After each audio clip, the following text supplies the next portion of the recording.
नमस्कार दोस्तों, मैं हरीश आपके अपने YouTube चैनल हरीश एसएससी वाले में स्वागत करता हूं और आशा करता हूं आप सभी अच्छे होंगे और आपकी पढ़ाई भी अच्छी चल रही होगी। तो दोस्तों, आज हमारा जीएस का प्रैक्टिस सेट नंबर 30 ठीक कुछ इंपॉर्टेंट प्रश्न है।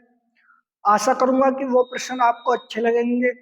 ये सभी प्रश्न एसएससी जीडी में ही आए हुए प्रश्न है।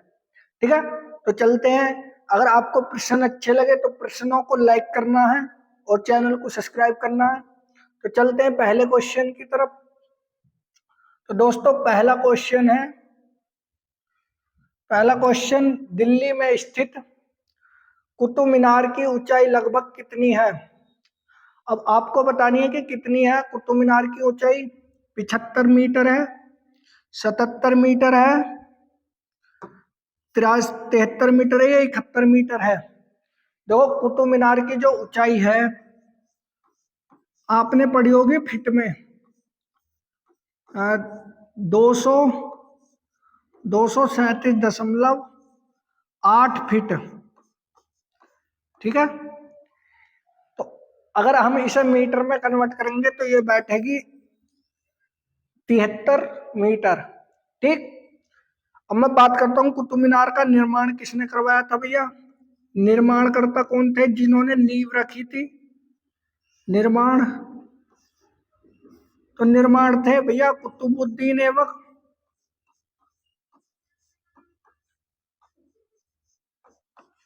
कुतुबुद्दीन ऐबक जिन्होंने क्या रखी थी, इसकी नींव रखी थी।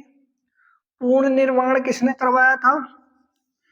पूर्ण निर्माण, देखो पूर्ण जो निर्माण करवाया था वो करवाया था इल्तुतमिश ने।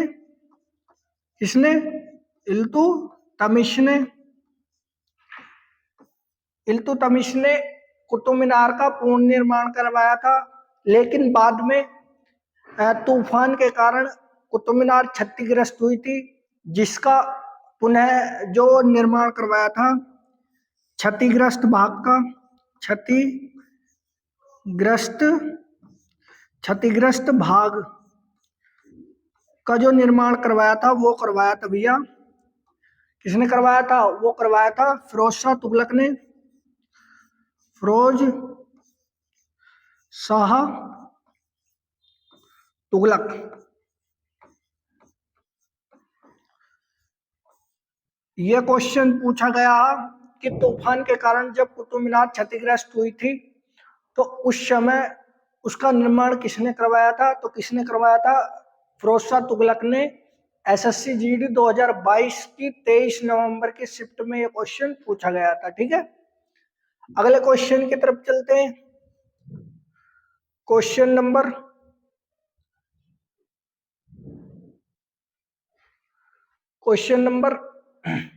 2, नमक सत्याग्रह का संबंध निम्न में से किसके साथ है। नमक सत्याग्रह के बारे में पता होने से पहले ये भी पता होनी चाहिए कि ये जो सविनय अवज्ञा आंदोलन कब चला था भैया। ये चला था 12 मार्च 1930 को है जी। भारत छोड़ो आंदोलन 9 अगस्त 1942 को। चंपारण सत्याग्रह, अगर मैं चंपारण सत्याग्रह की बात करता हूं तो चंपारण जो सत्याग्रह था ये चला था भैया 4 अप्रैल नहीं 1917 में। कहां से चला था ये? बिहार के चंपारण से। ठीक है, बिहार के चंपारण से चला था। वहीं खेड़ा आंदोलन की बात करें, ये आंदोलन चला था 1918 में। कहां से चला था? गुजरात से। गुजरात के खेड़ा से ये आंदोलन चला था। ठीक है, अगर मैं इनकी बात करूं, सविनय अवज्ञा आंदोलन, सविनय अवज्ञा आंदोलन को क्या कहा जाता है? नमक आंदोलन। नमक आंदोलन या डांडी मार्च, क्या कहा जाता है? डांडी मार्च, डांडी मार्च। ठीक है, या नमक कानून भी इसे ही कहते हैं। अब इसमें कितने प्रतिनिधित्व थे? तो देखो, अगर प्रतिनिधित्व सदस्यों की बात करूं तो जब ये आंदोलन हुआ था, कौन सा, सविनय अवज्ञा आंदोलन, ये तो यहाँ पर 72 कितने थे, 72 प्रतिनिधित्व थे गांधी जी के साथ। ये आंदोलन कहाँ से प्रारंभ हुआ, कहाँ से प्रारंभ हुआ? देखो, ये जो प्रारंभ हुआ था भैया आपका साबरमती साबरमती आश्रम से, साबरमती आश्रम से कहां तक, दांडी, दांडी तक यह आंदोलन चला था। ठीक, इसमें कितनी दूरी चली गई थी? अगर दूरी की पूछी जाए तो देखो, इसमें जो दूरी चली थी भैया वो 385 किलोमीटर। देखो, किसी किसी किताब में 384 किलोमीटर भी देखने को मिलेगा। 384 या 385 किलोमीटर इसका सही आंसर है। दूरी चली गई थी। वही बात करूं, एक अमेरिकी पत्रकार था, ये बहुत इंपॉर्टेंट है।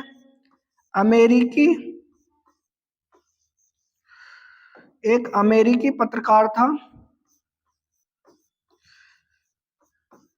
उसका नाम था, उसका क्या नाम था भैया? तो देखो, उसका जो नाम था, उसका नाम था वेब रिचर्ड। उसका नाम था वेब मिलर। ठीक है, ये क्वेश्चन एसएससी में भी पूछा गया है कि गांधी जी के साथ कौन सा वो अमेरिकी पत्रकार था जिसने सविनय अवज्ञा आंदोलन में गांधी जी का साथ दिया था? तो वो था वेब मिलर। ठीक है, तो इसका सही आंसर है सविनय अवज्ञा आंदोलन। अगले क्वेश्चन की तरफ चलता हूं मैं। 15 अगस्त 1947 को भारत के पहले प्रधानमंत्री पंडित जवाहरलाल नेहरू ने दिल्ली में लाल किले में किसके ऊपर इनमें से भारतीय राष्ट्रीय ध्वज लहराया था? अब देखो, क्वेश्चन बहुत अच्छा है। तो देखो, दिल्ली गेट पे फहराया था, कश्मीरी गेट पे, अजमेरी गेट पे या लाहौरी गेट पर? देखो, सबसे पहले बात करते हैं भारतीय राष्ट्रीय ध्वज को 22 जुलाई 1947 को क्या गया था, अपनाया गया था। ठीक है, अब जब 15 अगस्त 1947 को जब झंडा लहराया गया था तो वो लहराया गया था भैया लाहौरी गेट पर। ठीक है, लाहौरी गेट पर। इस गेट का जो निर्माण करवाया था वो करवाया था भैया औरंगजेब ने, औरंगजेब।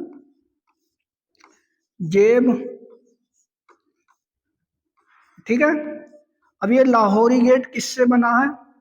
तो बलुआ लाल पत्थर से ये बना है। ठीक है, तो लाहौरी गेट इसका सही आंसर है। अगले क्वेश्चन की तरफ चलता हूं। क्वेश्चन नंबर 4, भारतीय संविधान में निम्न में से कौन सा शब्द उल्लेखित नहीं है? धर्मनिरपेक्ष, गणतंत्र, संघवाद, समाजवादी। बहुत इंपॉर्टेंट क्वेश्चन है भैया ये, इस क्वेश्चन को हमेशा याद रखना है।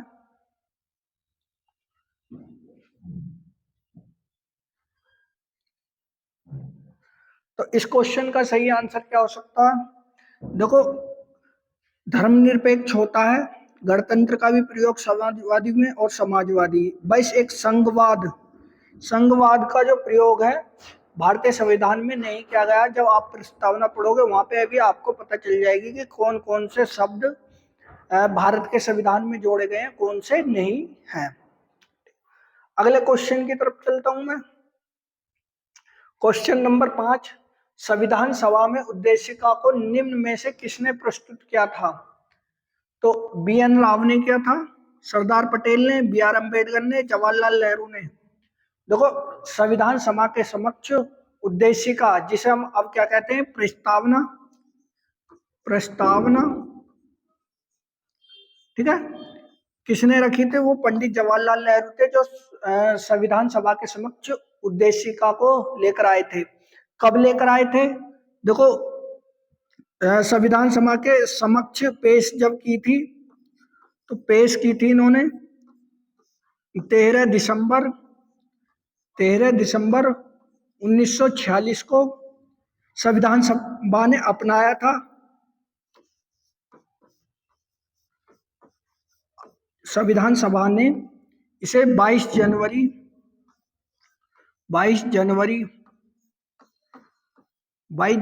1947 को इसे क्या कर लिया था? संविधान सभा ने अपना लिया था। ठीक, उद्देशिका को संविधान की आत्मा भी कहा जाता है। किसकी? संविधान की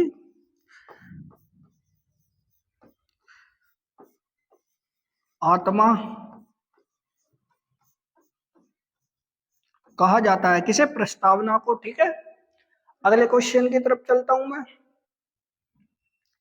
क्वेश्चन नंबर 6, निम्न में से किस वर्ष सूचना का अधिकार अधिनियम लागू हुआ था? अब सूचना अधिनियम कब लागू हुआ था? तो वो भैया 1994 में, 2005 में, 1957 में या 2016 में। देखो, ऐसे ऑप्शन है जो कि आंसर से मैच ही नहीं कर रहे हैं। इसका सही आंसर है ऑप्शन नंबर बी, 2005 में सूचना का अधिकार अधिनियम लागू किया गया था। ठीक है, अगले क्वेश्चन की तरफ चलते हैं। भारतीय संविधान के निम्न में से कौन से अनुच्छेद राज्य कार्यपालिका से संबंधित है? अब कौन सा वो अनुच्छेद है जो राज्य की कार्यपालिका से संबंध है? अनुच्छेद 48 से 157, अनुच्छेद 124 से 147, अनुच्छेद 153 से 167, अनुच्छेद 239 से 242। देखो, ये कौन कौन से भाग के अंतर्गत आते हैं? देखो, ये आता है भाग 5 का अध्याय 5।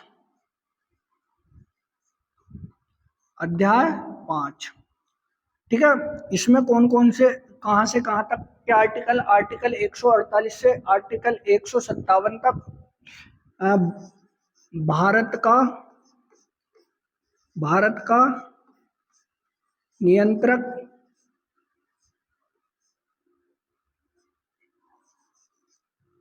नियंत्रक एवं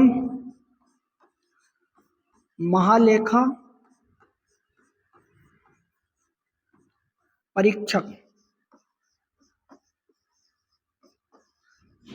ठीक है, आर्टिकल 148 से 157 तक है। वहीं बात करते हैं इसकी, ये कौन से भाग में आता है? ये आता है भैया भाग 5 के अध्याय 4 में। अध्याय 4 में क्या है?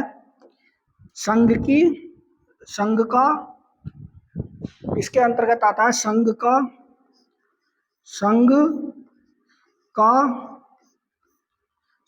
का न्यायपालिका।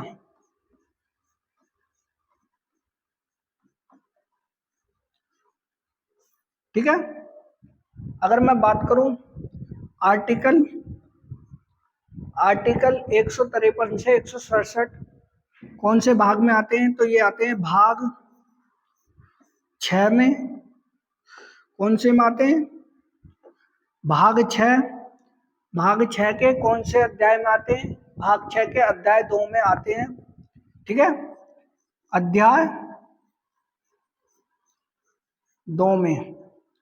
ठीक है, भाग 6 के अध्याय 2 में क्या है?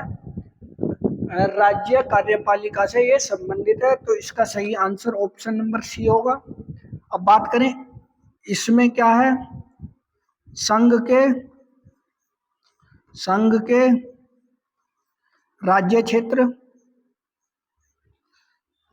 कौन से भाग में आते हैं भैया? ये आते हैं भाग 8 में। ठीक है, कौन से भाग में आते हैं? भाग 8 में। अगले क्वेश्चन की तरफ चलते हैं। मोहिनीअट्टम एक शास्त्रीय नृत्य शैली है जो निम्न में से किस राज्य से संबंधित है? केरल से, उत्तर प्रदेश, कर्नाटक, बिहार। तो देखो, मोहिनीअट्टम बहुत फेमस नृत्य है। किसका है ये? केरल का नृत्य है भैया। अगर मैं उत्तर प्रदेश की बात करूं, उत्तर प्रदेश का फेमस नृत्य कथक, कर्नाटक का यक्षगान, और मैं बिहार का बात करूं विदेशिया।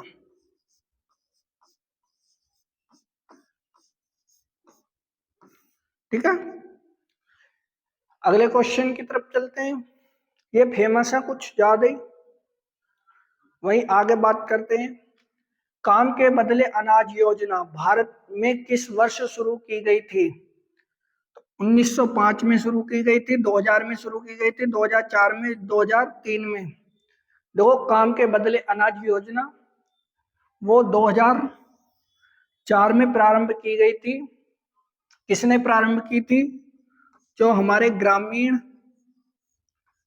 ग्रामीण आ, ग्रामीण विकास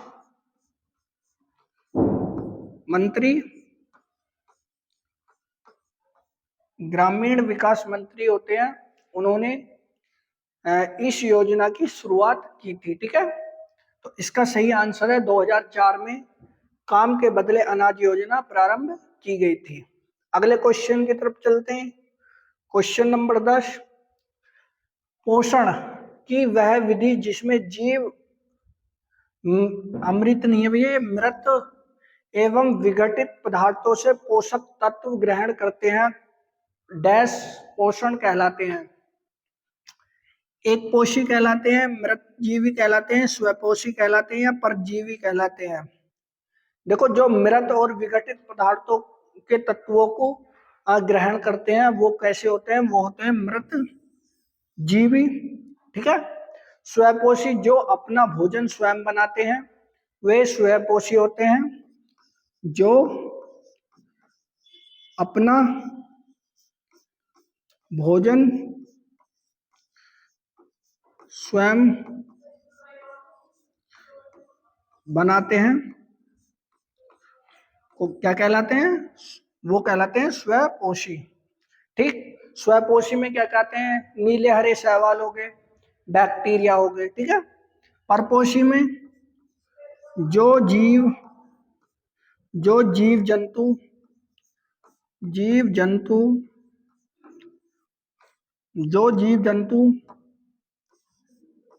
पेड़ जीव न जंतु और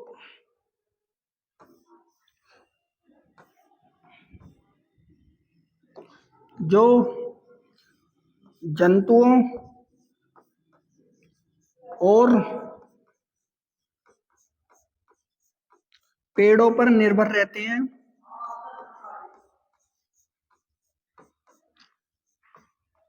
वो कैसे होते हैं भैया? वो होते हैं परपोषी होते हैं। अर्थात वो दोनों इस पर भी हो सकते हैं। इन्हें हम क्या कह सकते हैं? मांसाहारी भी कह सकते हैं। क्या कह सकते हैं हम इन्हें? मांसाहारी।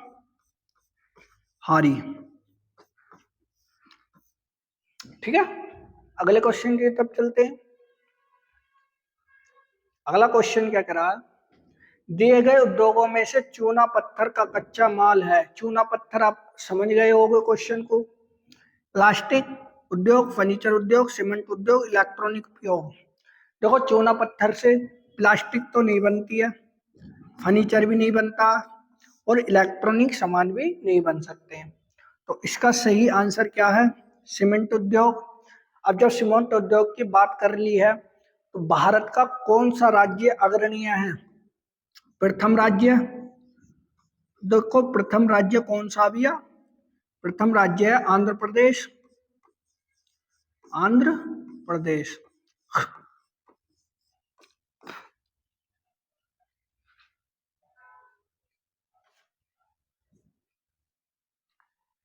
वहीं दूसरे नंबर का बात करूं मैं, राजस्थान। अगर प्रथम देश की बात करते हैं हम, प्रथम देश, तो देखो प्रथम जो देश है वो है, कौन सा है प्रथम देश? सीमेंट उद्योग में अपना पड़ोसी देश है वो है चीन। दूसरे नंबर पे क्या है? भारत। ठीक है भैया, दूसरे नंबर पे भारत है। अगले क्वेश्चन की तरफ चलते हैं। क्वेश्चन नंबर, संथाल नामक आदिवासी समूह ने किस वर्ष में विद्रोह किया था? 1876 में, 1855 में, 1896 में, 1860 में। देखो इसे संथाल जो विद्रोह था ये 1955-56 में हुआ था। कितने में? 1955-56 में हुआ था। ठीक, कहाँ पे हुआ था ये हुआ था भैया भागलपुर में। भागलपुर कहाँ पर स्थित है? ये बिहार में स्थित है। ठीक है, भागलपुर बिहार में ये स्थित है। ठीक, अगर मैं इस चीज की बात करता हूं कि इसे प्रारंभ किसने किया था, एक व्यक्ति थे प्रारंभकर्ता, एक सिद्धू नाम का था, सिद्धू और कान्हा, कहानू नाम के दो व्यक्ति थे जिन्होंने जो किसके खिलाफ करा था? खिलाफ किया था इन्होंने जो आपके जमींदार थे, जमींदारों के, साहूकारों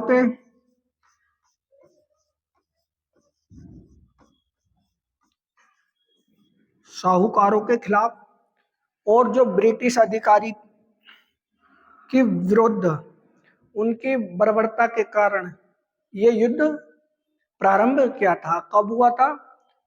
1855 और 56 में यह विद्रोह भागलपुर बिहार से प्रारंभ हुआ था। ठीक है, अगले क्वेश्चन की तरफ चलता हूं।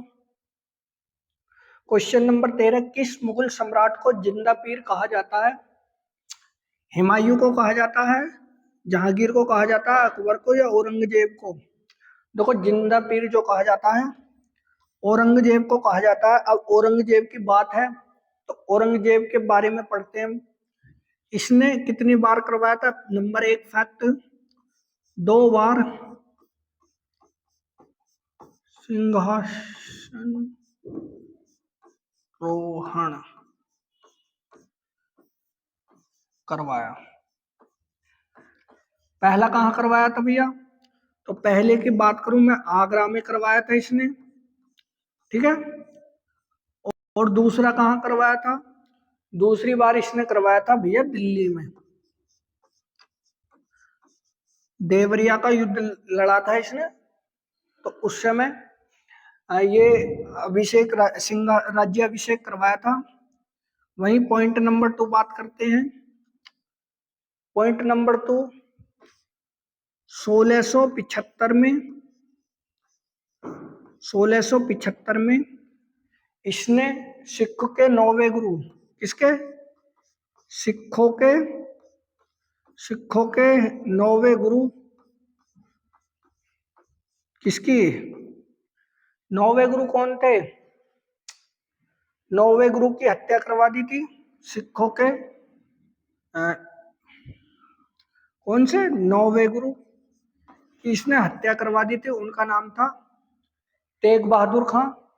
तेग बहादुर, सॉरी खान नहीं है, तेग बहादुर थे।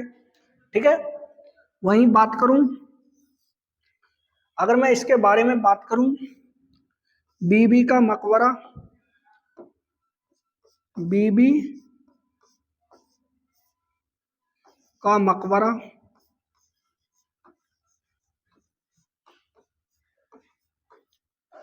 का निर्माण भी करवाया इसने। कहां पे करवाया था भैया? निर्माण करवाया था इसने औरंगाबाद में। ठीक है, नंबर पॉइंट, जजिया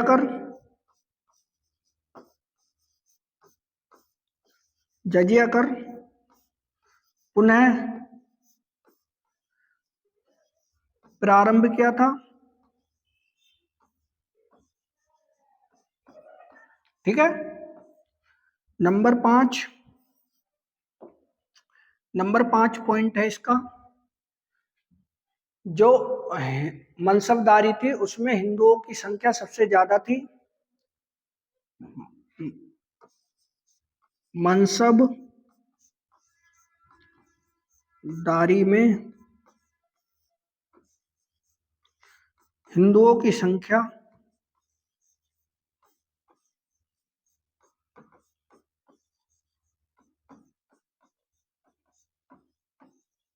क्या थी भैया?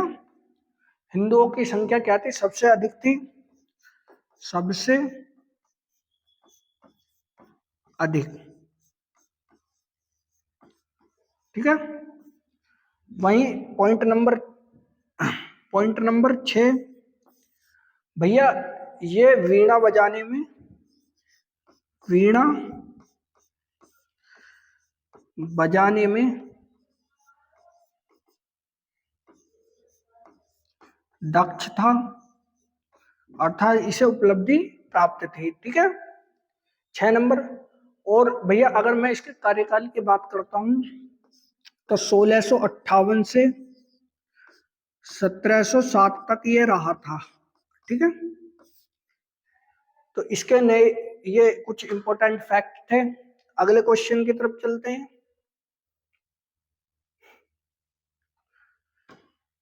साधनम पी बी बालकृष्णम को किस नृत्य शैली में नाटक साहित्य पुरस्कार जीता?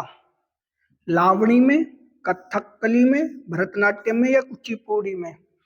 देखो, जो संगीत नाटक अकादमी पुरस्कार था किसे? बालकृष्णन को कब मिला था? 2003 में ये पुरस्कार मिला था, संगीत नाटक अकादमी पुरस्कार। तो किस में मिला था भैया? इन्हें मिला था कथकली। कथकली है कहाँ का? ये केरल का है भैया। तो इसमें इन्हें ये मिला था लावणी, महाराष्ट्र का। ठीक। अगर मैं बात करूं भरतनाट्यम, भरतनाट्यम कहाँ का भैया? तमिलनाडु का।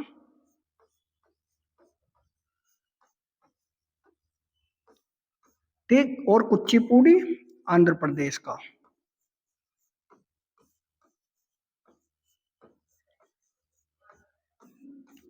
ठीक है, पीवी ये क्वेश्चन कम से कम 2022 में तो कम से कम 3-4 शिफ्ट में पूछा गया था। 2023 में मैं देख लूंगा कि कितनी शिफ्टों में पूछा गया है। बाकी इसका सही आंसर 2003 में इन्हें संगीत नाटक अकादमी पुरस्कार मिला था। किस नृत्य पे मिला था? कथकली पर। ठीक है, कथकली कहाँ का है? केरल का। अगले क्वेश्चन की तरफ चलता हूँ। क्वेश्चन नंबर 15, स्वच्छ भारत मिशन द्वारा स्वच्छ की दृष्टि को पूरा करने के लिए शुरू किया गया था। तो भैया 2 अक्टूबर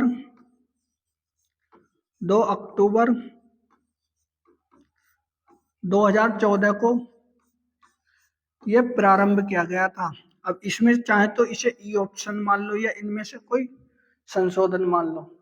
तो ये कब प्रारंभ किया गया था? 2 अक्टूबर 2014 में। ठीक है, किसने किया था? पीएम मोदी ने गांधी जयंती वाले दिन स्वच्छ भारत मिशन। निम्न में से किसमें अयुग्मित इलेक्ट्रॉनों की संख्या सबसे अधिक है? अयुग्मित अर्थात जिसके बाह्य कोश में कितने कम इलेक्ट्रॉन, अधिक इलेक्ट्रॉन ले सकता है अपने कोश में। Z F NiCu। देखो जेड इसका परमाणु क्रमांक होता है 30, इसका परमाणु क्रमांक होता है 26 Fe का, Ni का परमाणु क्रमांक 28 और इसका परमाणु क्रमांक होता है 29। ठीक। अब इस प्लस का मतलब क्या है? इस प्लस का मतलब है कि ये 2 इलेक्ट्रॉन किसी और तत्व को दे रहा है। ठीक है, तो इसकी संयोजकता घटके कितनी बचेगी? 28 बचेगी। ये 2 इलेक्ट्रॉन अपने त्याग रहा है तो इसका मतलब 24 इलेक्ट्रॉन बचेंगे इसके पास। ये भी 2 इलेक्ट्रॉन, तो 26 बचेंगे। ये 1 इलेक्ट्रॉन त्याग रहा है तो 28 बचेंगे। ठीक। अब इनका इलेक्ट्रॉनिक विन्यास करना है। इसका इलेक्ट्रॉनिक विन्यास 1s2 2s2 2p6 3s2 3d10। अब गिन लो, क्योंकि देखो 8 10 12 सॉरी 3p6 रह गया, 3p6 3d10 टोटल हो गए इसमें 10। अब अगले तत्व का इलेक्ट्रॉनिक विन्यास करते हैं। 1s2 2s2 2p6 3s2 3p6 कितने हो गए भैया? ये हो गए 10 18 और 3d6। ठीक, अब इसका भी ऐसे कर लो। इसके बाह्य कोश में 26 है तो 3d8। ठीक, यहां भी ऐसी होगा, इसके कर लो 3d9।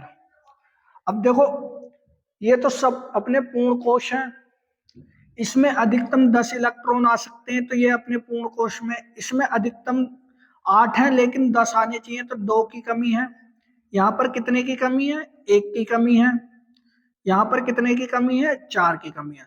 तो अयुग्मित इलेक्ट्रॉनों की संख्या कितनी होगी? 4। किस में कमी है? Fe में, अर्थात इसका सही आंसर है ऑप्शन नंबर बी। Fe2+ में अयुग्मित इलेक्ट्रॉनों की संख्या कितनी है? कितनी कमी है? 4 की। ठीक है, अगले क्वेश्चन की तरफ चलते हैं। प्रधानमंत्री उज्ज्वला योजना किससे संबंधित है? अब देखो प्रधानमंत्री उज्ज्वला योजना कब चालू हुई थी? 1 मई। तो देखो प्रधानमंत्री उज्ज्वला योजना की बात करता हूं, कब प्रारंभ की गई थी? तो 1 मई 2016 को ये योजना क्या की गई थी? प्रारंभ की गई थी। ठीक है, कहां से की गई थी? उत्तर प्रदेश के बलिया में प्रारंभ की गई थी। अब प्रधानमंत्री उज्ज्वला योजना क्या थी कि महिलाओं को, जो बीपीएल महिला थी, उन्हें एलपीजी सिलेंडर जो है फ्री में दिया जाना चाहिए। तो इसका सही आंसर है ऑप्शन नंबर ए। ठीक है, अगले क्वेश्चन की तरफ चलते हैं। क्वेश्चन नंबर, प्रथम गोलमेज सम्मेलन कब हुआ था? तो देखो प्रथम गोलमेज सम्मेलन 1930, 1942, 1905, 1920। इसका सही आंसर है 1930 में हुआ था। 1930 से जनवरी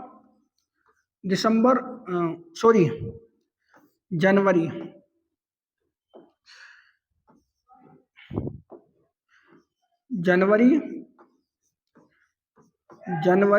1931 तक हुआ था ये सम्मेलन। ठीक, अब इस सम्मेलन का जो उद्घाटन करता है कौन? उद्घाटन किसने किया था भैया? वो थे जॉर्ज पंचम।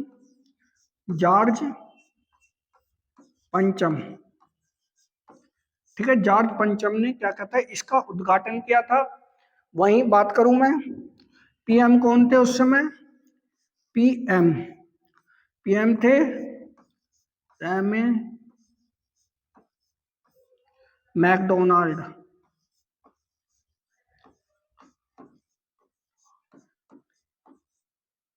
ठीक है, ये पीएम थे। अब 1930 से 31 तक जो प्रथम गोलमेज सम्मेलन चला था, वो असफल होने का एक कारण था कि कांग्रेस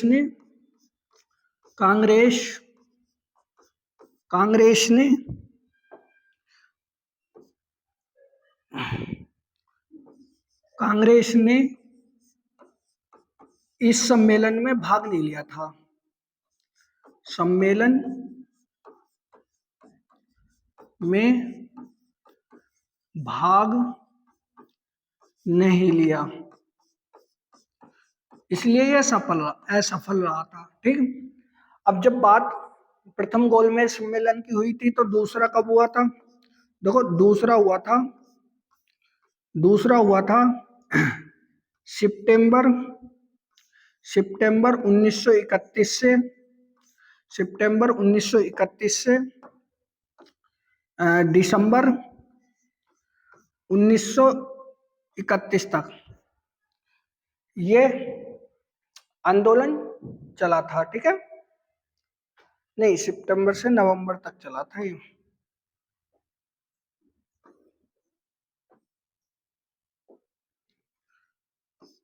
नवंबर तक ये आंदोलन चला था। ठीक है, लेकिन ये भी क्या रहा था, इस आंदोलन में किसने भाग लिया था? गांधी जी ने।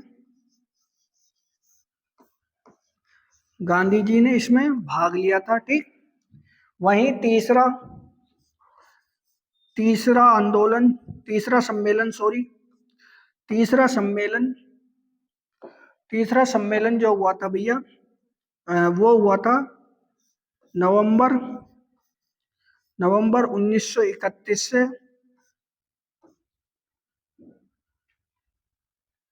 नवंबर 1932 में हुआ था। नवंबर 1932 से दिसंबर 1932 तक ये आंदोलन हुआ था, जिसमें कांग्रेस ने इसका बहिष्कार किया था। ठीक है, क्या क्या था? बहिष्कार हुआ था।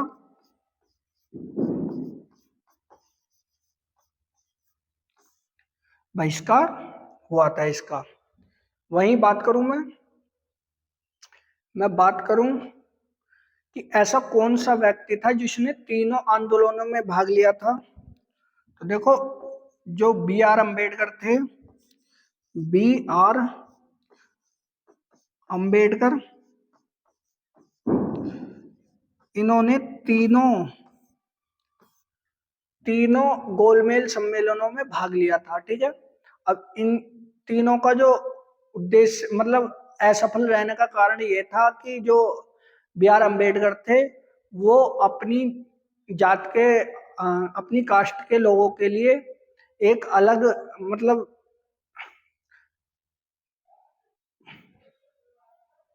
अगले क्वेश्चन की तरफ चलते हैं। सिंधु घाटी सभ्यता का एक महत्वपूर्ण स्थल हड़प्पा किस नदी के तट पर है? तो किस नदी पर है? चिनाब नदी पर है, व्यास नदी पर है, रावी नदी पर है, सतलज नदी पर है। देखो, सिंधु घाटी जो नदी थी, वो सॉरी, ये जो हड़प्पा सभ्यता है, ये कहां पर है इस टाइम? पाकिस्तान में। ठीक है, पाकिस्तान में ये स्थित है। अब पाकिस्तान में किस नदी पर है भैया? ये रावी नदी के तट पर बना हुआ है। अब जब बात करते हैं हड़प्पा की, सबसे पहले खोज किसने की थी? तो 1826 में चार्ल्स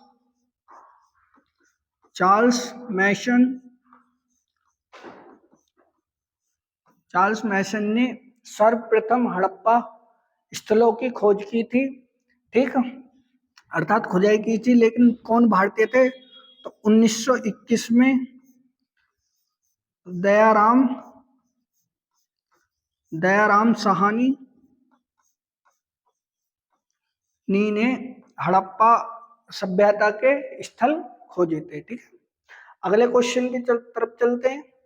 आज का लास्ट क्वेश्चन है, निम्न में से कौन सा देवधर ट्रॉफी से संबंधित है? अब देवधर ट्रॉफी किस खेल से संबंधित है, ये बतानी है। गोल्फ से, बैडमिंटन से, टेबल टेनिस से, या क्रिकेट से? अब देखो, देवधर ट्रॉफी होगी, आपका दिलीप ट्रॉफी होगी, दिलीप ट्रॉफी है जी, और आपका बहुत सारी ट्रॉफी हैं, वो किससे संबंधित है? ऑप्शन नंबर डी, क्रिकेट से संबंधित है। ठीक, और जी तुम्हारा रंगा स्वामी कप किससे है? हॉकी से।